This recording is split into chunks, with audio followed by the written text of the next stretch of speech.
My name is Armin Kritzinger, and welcome back to our course on the fundamental teachings of Christianity. When we talk about the battle that is going on in this universe between good and evil, we call it the Great Controversy or controversy.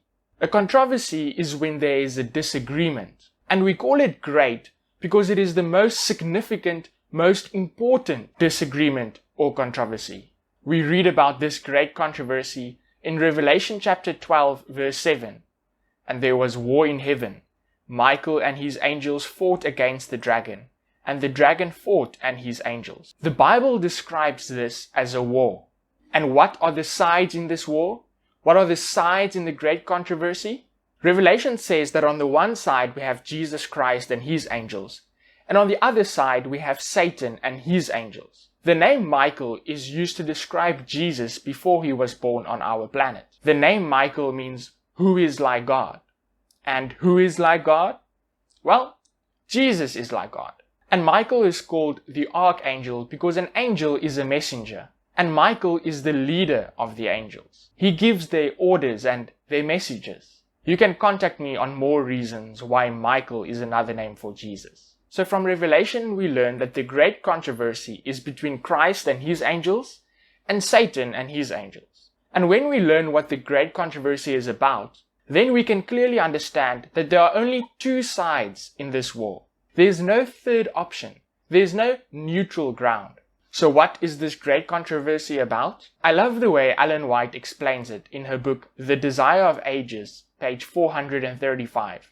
Lucifer desired God's power, but not his character. Lucifer, also called Satan today, wants the power and authority of the King of the universe. But he does not want God's character. Satan wants to be the ruler of the universe, but he wants to rule in a different way. Ellen White also wrote in Patriarchs and Prophets, page 338, from the beginning of the great controversy, it has been Satan's purpose to misrepresent God's character and to excite rebellion against his law.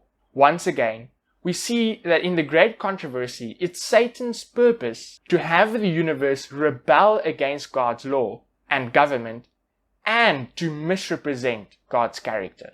Simply put, the great controversy is about God's law and God's character. I want you to use your imagination a bit. If you stay in the United States of America and you don't like the law and the government there, then you can move to another country with a different government and different law. And if you don't like it there either, then you can move to another country. But if you don't like any government or any law of every country on this planet, then you can, if it is possible for you, move to another planet.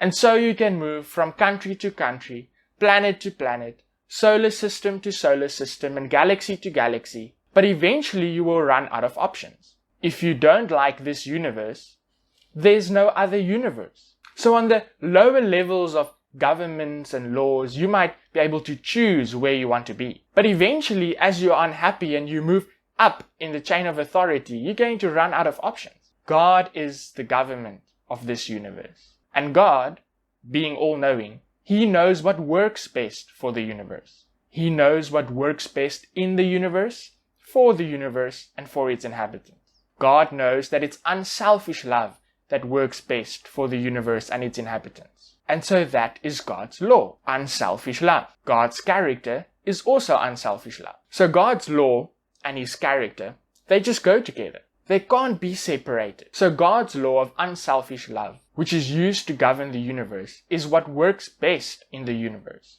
And that is why it is called good. But Satan came to a point where he wanted God's power. He wanted to be the government of the universe. So he sowed seeds of distrust in God's government by telling angels that God's way of doing things, God's law, is not what works best for the universe. He said there's a better way. Contrary to God's character and law of unselfish love, Satan said that there's a better way that basically comes down to selfishness or selfish love. God says that selfishness is not the best way to run the universe. And that is why we call it evil. So now we can understand why there are only two options in the great controversy. The first option is the best way to run the universe. The second option is not the best way to run the universe. There's no third option. Something is either the best way to do it, or it's not the best way to do it. It is either good or evil. Because there's not another universe where Satan can run his government, so he decided that he wants to take over God's government. So the great controversy basically boils down to this. God says that the best way to run the universe is based on his law, his character, which is unselfish love, and Satan says that the best way to run the universe is based on his character of selfish love. The great controversy is thus far more than just a battle about property or land, but it is a war about principles, about character, unselfish love versus selfish love. Now let me tell you this. Satan is not going to admit that he stands for selfishness, that he stands for selfish love. Satan is a deceiver and a liar. But we can know what Satan stands for. We know that he is against God. So if we know what God stands for, then we know what Satan is against. To know what God stands for, we need to look and have experience with what God says and with what he does. When we correctly understand God's words and his actions, then we will clearly see that God stands for unselfish love. When we experience the principles of God correctly in our life, then we will clearly know what God stands for. And then Satan can lie and deceive, but we will clearly know that he is standing for selfishness because he opposes God's character of unselfish love. So obviously, Satan is going to try to deceive and lie about what God says and what God does. He wants people to misunderstand what God says and what God does. And he wants people to teach wrong principles and ideas as if they belong to God. And then we have this bad experience and we think it's because of God. This is one reason why our lessons on how to study the Bible is so important. We want to make sure that we understand God's words and his actions correctly.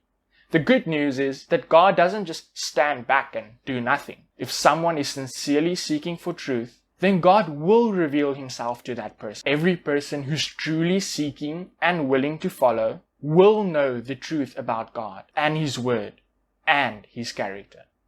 John chapter 7 verse 17, Jesus said, "If any man will do his will, he shall know of the doctrine, whether it be of God." Unselfish love versus selfish love. Those are the principles in the great controversy between God and Satan. When God first created our planet, it was just unselfish love that ruled.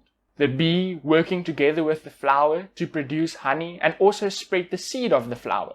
Unselfish love. The trees producing fruit that can be eaten, and the seed inside the fruit being spread by those who eat the fruit.